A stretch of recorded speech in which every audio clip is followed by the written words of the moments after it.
किशन दीक्षित के लिए सपा नेता संदीप ने अपने भाई अजीत के खिलाफ फूंका था बिगुल। उसी किशन दीक्षित ने संदीप के जीवन की बत्ती करनी चाहिए गुल। हम आपको जो बताने जा रहे हैं वह जानकर भरोसा शब्द से भी आपको डर लगने लगेगा। सनसनीखेज और दिल दहलाने वाला सच कि संदीप के शरीर में थैलियम जैसा घातक जहर पाया गया। सवाल उठता है कि जिसके लिए संदीप ने अपने सगे भाई से टकराव मोल लिया, वही किशन दीक्षित आज चुप क्यों? मुंबई के माहिम थाने में 0 FIR दर्ज करा। लेकिन सबसे बड़ा सवाल, जब संदीप मौत से लड़ रहा था तब सियासत क्यों खामोश रही? लेकिन सत्य परेशान हो सकता है, लेकिन पराजित नहीं हो सकता। अचूक संघर्ष इस मामले को लगातार लीड कर रहा है। नमस्कार, आदाब, सत श्री अकाल। मैं अमित मौर्य, आप देख रहे हैं अचूक संघर्ष। जिस किशन दीक्षित के लिए सपा नेता संदीप ने अपने भाई अजीत के खिलाफ फूंका था बिगुल, उसी किशन दीक्षित ने संदीप के जीवन की बत्ती करनी चाहिए गुल। यह कहानी सिर्फ एक नेता की नहीं, यह कहानी एक खामोश चीख की है, जिसने किशन दीक्षित जैसे नेता को बेनकाब किया।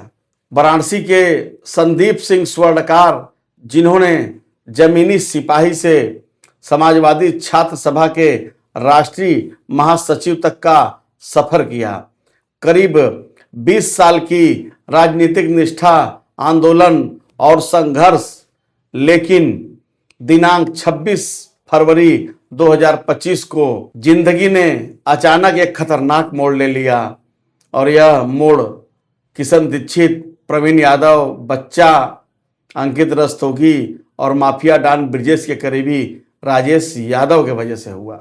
संदीप को तेज बुखार, उल्टियां, पैरों में फैली सुन्नता, गुरुग्राम, दिल्ली और मुंबई तक अस्पतालों की लंबी जंग, और फिर सामने आया एक ऐसा सनसनीखेज और दिल दहलाने वाला सच कि संदीप के शरीर में थैलियम जैसा घातक जहर पाया गया।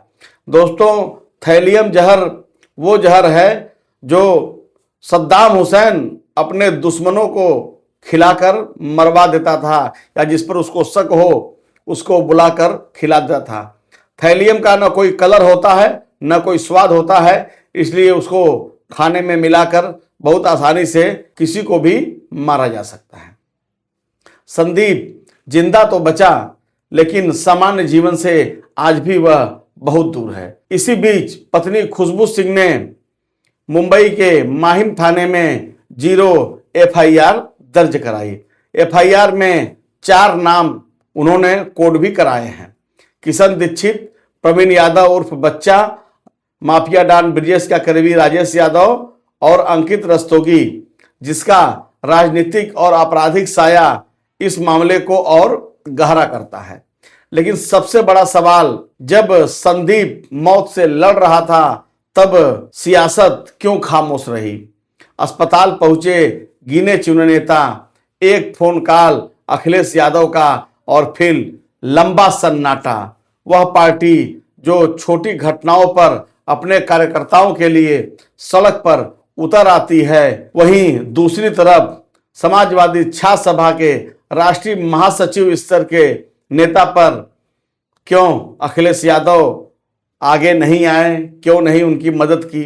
कहीं ऐसा तो नहीं अब सामने आने पर, समाजवादी पार्टी के किशन दीक्षित के नाम आने पर, अपने ही नेता अखिलेश यादव और अन्य समाजवादी पार्टी के नेता इस पर अभी तक कन्नी काटे हुए हैं?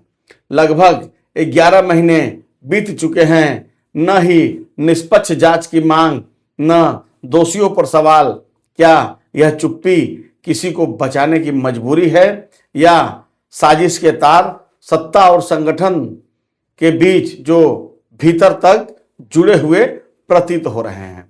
हम आपको जो बताने जा रहे हैं वह जानकर भरोसा शब्द से भी आपको डर लगने लगेगा। दरअसल सियासत के गलियारों में रिश्ते, विचार, वफादारी अक्सर कड़े इम्तिहान से गुजरते हैं। कभी कभी यहाँ इम्तिहान इंसानियत को कटघरे में खड़ा कर देता है। संदीप सिंह स्वर्णकार को जहर देकर जान लेने की कोशिश के मामले में जिन नामों पर प्रथम दृष्टया शक की सुई घूम रही है, उनमें वाराणसी दक्षिणी विधानसभा के क्षेत्र से चुनाव लड़ रहे कामेश्वर दीक्षित उर्फ किशन का भी नाम सामने आ रहा है।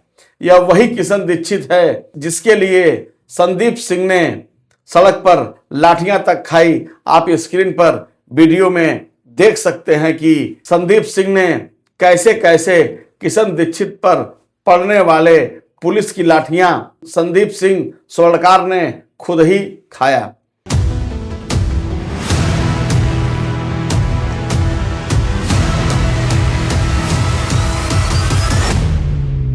संदीप ने राजनीति ही नहीं बल्कि खून के रिश्ते भी दांव पर लगा दिए। वर्ष 2022 के विधानसभा चुनाव में समाजवादी पार्टी ने जहां किशन दीक्षित को मैदान में उतारा, वहीं आम आदमी पार्टी ने उसी सीट से संदीप के सगे बड़े भाई अजीत सिंह को उम्मीदवार बनाया। उस दौर में संदीप का फैसला चर्चा का विषय बना। संदीप ने अपने सगे भाई अजीत का साथ छोड़कर खुले तौर पर सपा प्रत्याशी किशन दीक्षित के लिए ईमानदारी से मोर्चा संभाला। कहा गया कि पार्टी के प्रति उनकी वफादारी इतनी मजबूत थी कि सगे भाई का प्यार भी उसे डिगा न सका। वक्त बदला, हालात बदले और आज वही संदीप जिंदगी और मौत के बीच संघर्ष कर रहा है और उसके हत्या की साजिश करने वाले प्रवीण यादव, किशन दीक्षित, अंकित रस्तोगी, राजेश यादव मौज काट रहे हैं। ऐसे में सवाल उठता है कि जिसके लिए संदीप ने अपने सगे भाई से टकराव मोल लिया, वही किशन दीक्षित आज चुप क्यों है? अपने दल के युवा नेता, अपने समर्थक और एक ईमानदार साथी के लिए उनकी खामोशी क्या यह संयोग है या किसी गहरे दोहरे चरित्र की आहट? न्याय के लिए आवाज उठाना राजनीति नहीं, इंसानियत का धर्म है। जब वही आवाज गुम हो जाए तो शक का साया अपने आप लंबा हो जाता है। प्रथम दृष्टया संदेह के बीच किशन दीक्षित की चुप्पी कई सवाल छोड़ जाती है। क्या यह मौन बेबसी या सच से बचने की कोशिश? यह सवाल अब सिर्फ संदीप के ही नहीं, उस राजनीति के है जहां वफादारी का इनाम कभी कभी विश्वासघात बन जाता है। मैं यहां पर एक और बात कहना चाहता हूं। अभी खबर को बैलेंस करने के लिए एक सोशल मीडिया पर संदीप की पत्नी खुशबू सिंह के हवाले से एक एफिडेविट वायरल किया जा रहा है। मैं आपको बता दूं कि ये एफिडेविट पूरी तरह फर्जी है, क्योंकि खुशबू सिंह के नाम से फर्म भी है। खुशबू सिंह जितने भी सिग्नेचर करती हैं वह अंग्रेजी में करती हैं। नोटरियल दस्तावेज पर जो खुशबू सिंह के बताए जा रहे हैं उस पर खुशबू सिंह की तस्वीर भी नहीं है, न ही बाएं अंगूठे का निशान है। बाएं अंगूठे का निशान यह प्रमाणित करता है ये आपका ही हस्ताक्षर है। आप कितने पढ़े लिखे क्यों न हो जाएं, आप रजिस्ट्री ऑफिस में जाएंगे तो दस्तखत के साथ बायां अंगूठा का निशान भी लगेगा। लेकिन इसको डैमेज कंट्रोल करने के लिए खबर चलाई जा रही है, लेकिन सत्य परेशान हो सकता है लेकिन पराजित नहीं हो सकता। एक और मैं आप बताना चाहता हूं, अचूक संघर्ष इस मामले को लगातार लीड कर रहा है और अभी कुछ दिन पूर्व वितरक समाचार पत्र बांट रहा था। हरतीरथ चौराहे पर किशन दीक्षित के गुंडों ने वितरक से बदतमीजी किया, गाली गलौज किया, मारने की धमकी दी और उसके पास बचे हुए 20-25 समाचार पत्र छीन लिए। आखिर ये किस बात का इशारा कर रहा है? जब आप नहीं हैं तो नहीं है, होने दीजिए, आप भी साथ रहिए, आप जांच का सामना करेंगे। अगर हम 5 लोग कहीं जा रहे हैं, हम कहीं और हैं और हमारा खाना ये 4 लोग बना के भेज रहे हैं, तो इन चारों में कोई तो होगा जिसने थैलियम दिया होगा। संदीप खुद से थैलियम तो लेंगे नहीं।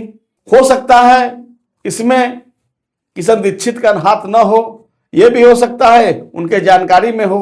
अगर 4 लोग एक गाड़ी में चल रहे हैं, एक गाड़ी में से कोई अगर गोली चलाकर किसी की हत्या कर रहा है तो बाकी 3 लोग भी उस अपराध में बराबर के हिस्सेदार माने जाएंगे।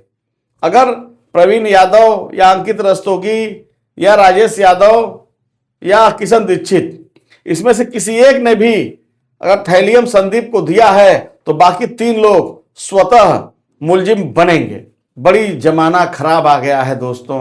विश्वास करते समय सावधान रहें, क्योंकि फिटकरी और चीनी देखने में एक समान लगती है। जहां विश्वास है वहीं धोखा है। इसीलिए सतर्क रहें और सुरक्षित रहें। कहीं भी किसी भी जगह खाने पीने में जरूर सावधानी रखें, जिससे आपका परिवार अपने आप को सुरक्षित महसूस कर सके, क्योंकि आप अपने परिवार के लिए मुखिया हैं। आप ही की वजह से आपका पूरा परिवार, आपका पूरा सिस्टम, आपका पूरा व्यापार, आपका पूरा नेतागिरी निर्भर करता है आपके स्वस्थ रहने के ऊपर। लेकिन ये बात तो तय है, जिस प्रकार से खुशबू सिंह के फर्जी हस्ताक्षर को यूज करके डैमेज कंट्रोल किया जा रहा है, यह एक गहरे साजिश की तरफ इशारा कर रहा है कि इन चारों के दामन पाक साफ नहीं है।